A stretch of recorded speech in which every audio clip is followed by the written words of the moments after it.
A very good morning to class 7। बच्चों, हम अपना डिस्कस कर रहे थे चैप्टर 4, जो अब हम किसके बारे में था, हीट के बारे में।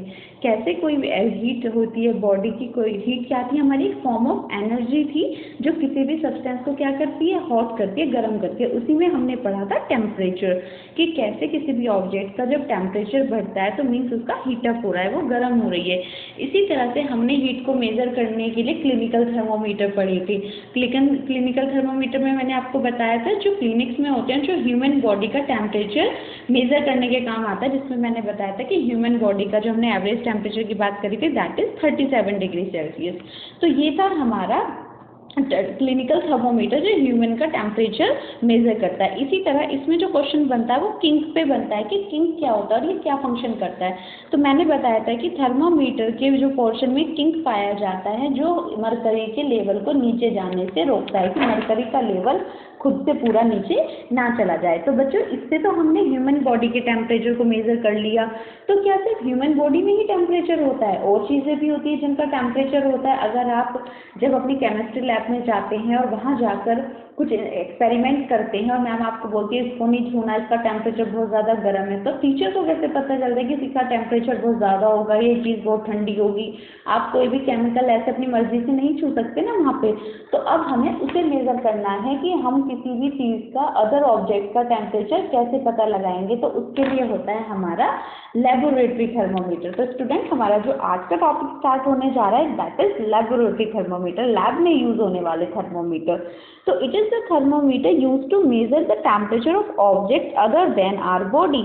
हमारी बॉडी के अलावा अगर हमारे पास कोई और ऑब्जेक्ट है तो हम उसका टेम्परेचर कैसे मेजर करेंगे? With the help of laboratory thermometer. Okay student, it consist of a column. Column means ये कांच की एक ग्लास स्लैब की बात हो रही है। इसमें कॉलम होता है जिसके अंदर वही मरकरी फिल होती है एक केस के अंदर। इसी तरह से इसके अंदर हमारी ये मरकरी यहाँ पे फिल होती है।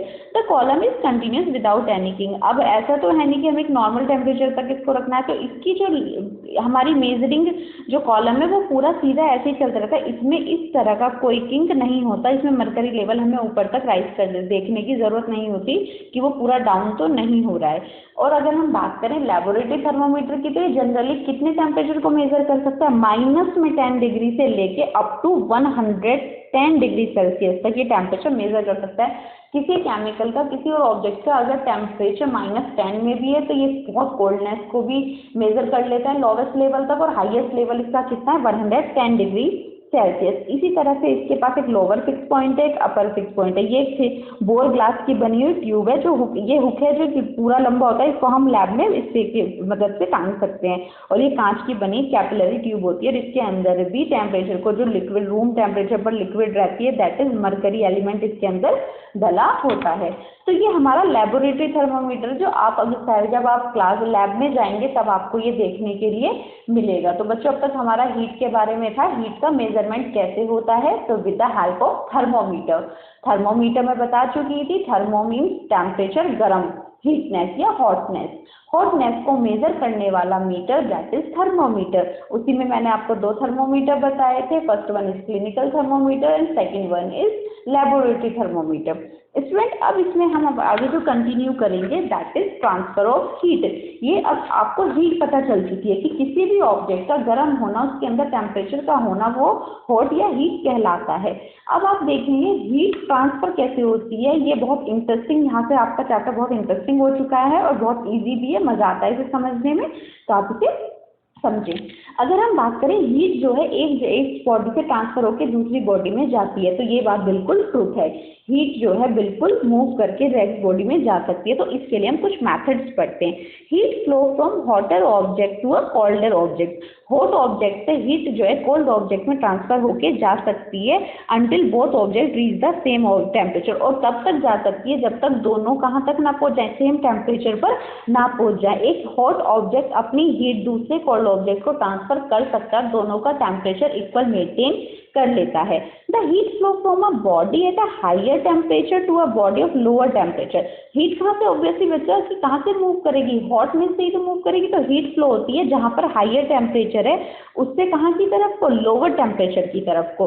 There are 3 ways in which heat can flow from one object to another. अब आप बेटा अपनी एनसीईआरटी की बुक में देखेंगे कि जो ट्रांसफर ऑफ हीट है वो आपका 3 मेथड से हो रहा है। First one is conduction, second one is convection, third one is radiation. ये आपके 3 मेथड्स हैं जिनके बारे में आप पढ़ेंगे।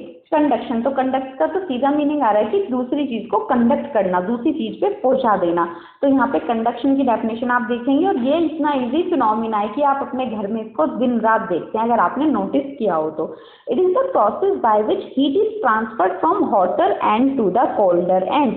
यहाँ पर हॉटर एंड मीन्स एक सिरा जो कि हॉट है और वो कहाँ पहुंचाएगा उसकी गर्मी, दूसरे कोल्डर एंड की तरफ। Generally solids heat is transferred by process of conduction. अगर मैं सॉलिड ऑब्जेक्ट की बात करूं, मेरे पास कोई सॉलिड ऑब्जेक्ट है, अगर मैं उसकी बात करूं तो वो हीट ट्रांसफर करता है, तो वो जनरली कैसे करता है, बाय मेथड ऑफ कंडक्शन। अब सॉलिड्स की बात करें तो सॉलिड ऑब्जेक्ट्स आप जानते हैं लाइक अ प्रेशर कुकर। आपका ये जो प्रेशर कुकर होते हैं, जितने भी आपके यूटेंसिल होते हैं, सब क्या है, सॉलिड। जिन मैटर के मॉलिक्यूल्स टाइटली पैक्ड होते हैं और जो सॉलिड की फॉर्म लिए रखते हैं बिल्कुल टाइट, जिनके बीच में कोई स्पेस नहीं होता, these are called solid. Solid की डेफिनेशन आप से जानते हैं, वो मैटर जो बिल्कुल क्लोजली पैक्ड होते हैं, उनमें इंटरमॉलिक्यूलर स्पेस नहीं होता, वो जनरली इसी मेथड से हीट ट्रांसफर करते हैं। अब इसका सबसे इजी और सबसे अच्छा घर में देखे जाने वाला एग्जांपल है आपका प्रेशर कुकर या प्रेशर कुकर की बात करें। प्रेशर कुकर या अगर भगोना आपने देखा होगा अपने घर में, जब आपकी मम्मा किचन में काम कर रही होती है और फ्लेम पे आपका इस तरह से कोई भगोना रखा हो, ये फ्लेम है नीचे, और वो बहुत जल्दी में अगर उन्हें कोई बुला ले और उसके अंदर जो स्पून डली हुई है उसको ऐसे ही छोड़ के चली जाए उसके अंदर, तो आती हैं तो क्या होता है, जब वो आती हैं तो उन्हें ये स्पून हैंडल से पकड़ना इम्पॉसिबल हुआ रहता है। इतना तेज गर्म हो जाता है वो कि वो उससे बिल्कुल छूना मुश्किल हो जाता है। फिर हम उस पर कब, अगर उस पर कोई प्लास्टिक की कवरिंग नहीं है, वो फुल्ली स्टील का या आयरन का बना हुआ है, तो क्या हुआ, जो हमारा यूटेंसिल था उसके एक एंड ने दूसरे एंड को भी उतना ही गर्म, उतना ही ताप, उतना ही टेम्परेचर दे दिया है। तो ये एग्जांपल किसका है, कंडक्शन का। और आप ये इजीली देख सकते हैं, अगर आपने भी किया होगा कभी, आप थोड़ा सा कुछ बचा हुआ है और उसको आप ऐसे ही अपने बाउल में गर्म करने लग जाते हैं और स्पून उसमें जब तक चलाते रहते हैं, बार बार उठाते रहते हैं, तो वो गर्म नहीं लगती। लेकिन अगर आप स्पून को थोड़ी देर छोड़ के एकदम बाहर चले जाएं और फिर आगे से छुएं तो वो छुई नहीं जाती। तो क्या हुआ, हीट इसमें ट्रांसफर हुई है एक हॉटर एंड से किसकी तरफ, एक कूलर एंड की तरफ। क्लियर हुआ स्टूडेंट्स इतना।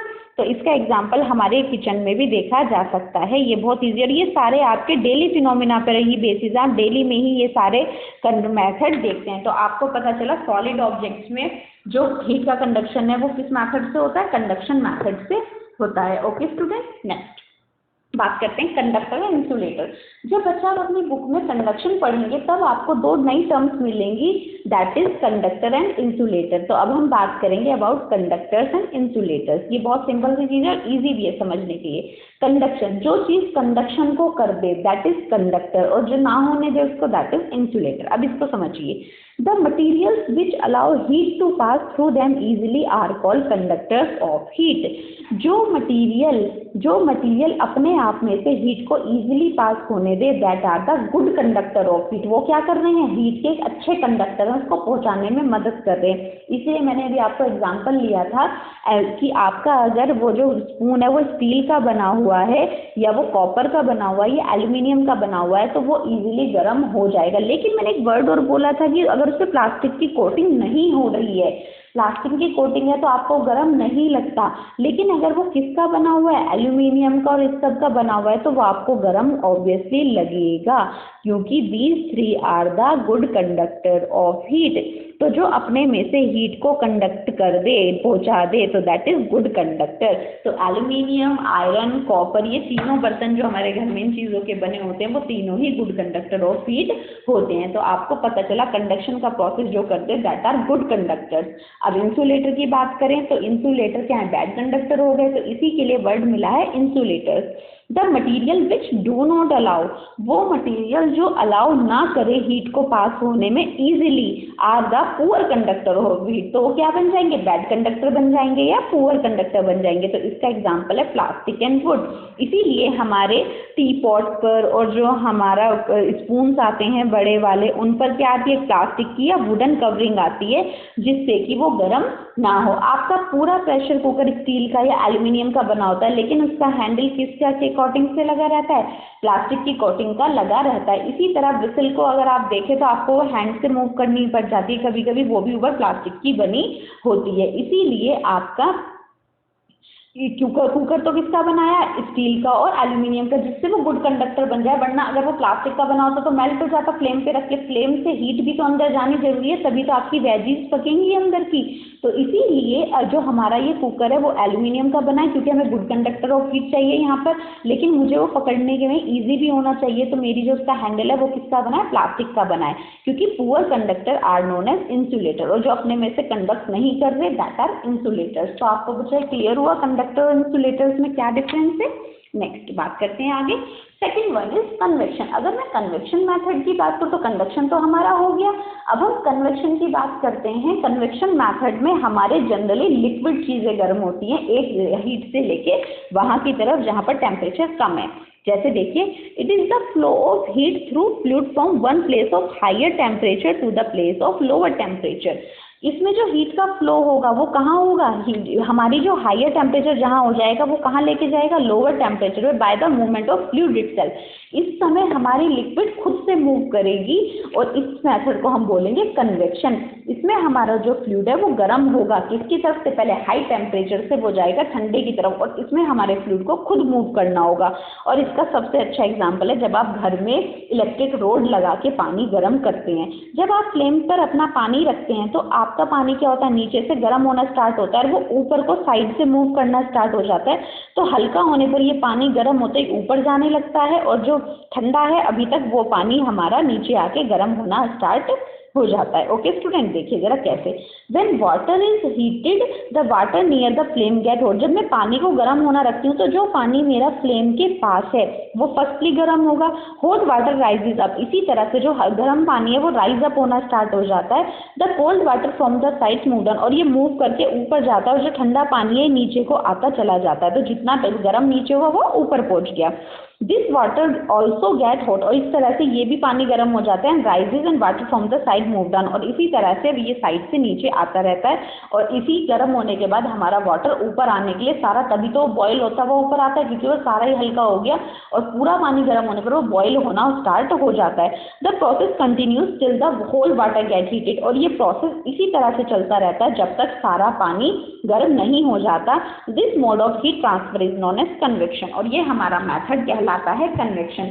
तो स्टूडेंट्स आपको क्लियर हुआ कन्वेक्शन मेथड जो है हमारा एक तो फ्लूइड लिक्विड चीजों में होता है, और ये होता कैसे है कि आपके जो फ्लेम के पास का वाटर है वो राइज अप होना शुरू हो जाएगा, और उसमें जो स्पेस है, आपको पता है लिक्विड चीजों में इंटरमॉलिक्यूलर स्पेस ज्यादा होता है, इनमें गैप काफी होता है, गैस के मुकाबले कम होता है, लेकिन सॉलिड के मुकाबले इनमें गैप ज्यादा होता है। तो इससे वाटर राइज अप होगा और ऊपर जाएगा और ठंडा पानी नीचे आ जाएगा, जिससे वो भी गर्म हो सके, और सारा पानी गर्म होने के बाद बॉईल होना स्टार्ट हो जाएगा। तो ये हुआ आपका कन्वेक्शन मेथड। ओके, नेक्स्ट अगर हम बात करें इसी फिनोमिना पे, हमारी दो चीजें आपको बुक में पढ़ने के लिए मिलेंगी, sea breeze and land breeze. आपने समुद्र में चलने वाली हवाएं देखी होगी, अब उसके बारे में यही फिनोमिना उस पर काम करेगा कन्वेक्शन का। देखिए जरा कैसे बच्चों। During the day the land gate heated faster than the water. आपने कहा ये वाला जो फिनोमिना सी ब्रीज और लैंड ब्रीज, ये आपको कहाँ देखने के लिए मिलेगा, ओनली ऑन कोस्टल एरिया, जो समुद्री इलाके होते हैं उसके पास ही एक इंटरेस्टिंग सा फिनोमिना होता है जिसे वहां के लोग फेस करते हैं। कैसे, देखिए। ड्यूरिंग द डे, दिन के समय में land gate heated faster than water. आपको पता है रेत पानी से भी तेजी से गर्म होता है। कोस्टल एरियाज में क्या पाया जाता है, सैंड होता है, वहां पर उनके आसपास क्या होता है, चारों तरफ सैंड। तो आपको पता है कि सैंड पे जो वो है वो जल्दी से गर्म होगी लैंड, और पानी धीरे से गर्म होगा। इसलिए क्या होता है, the air over the land become hotter. और जो एयर है, अब आपको पता है कि ये लैंड है हमारी सैंड की बनी, अब इस पे क्या होगा, ये गर्म होने लगी सूरज की किरणें आने से, तो जो यहाँ पे एयर है वो क्या हो जाएगी, गर्म हो जाएगी। वो आपको बताया था अभी मैंने कि गर्म होने पर एयर और वाटर ऊपर की तरफ मूव करते हैं, तो जो एयर है ओवर द लैंड वो हॉट हो जाएगी, क्या होना स्टार्ट हो जाएगी, राइज अप होना स्टार्ट हो जाएगी। The cooler air from the sea रसी। और इसी तरह से जो समुद्र से ठंडी हवाएं आ रही है वो नीचे की तरफ, इनमें से जो स्पेस बना है वो इसमें आके फिल हो जाएगी।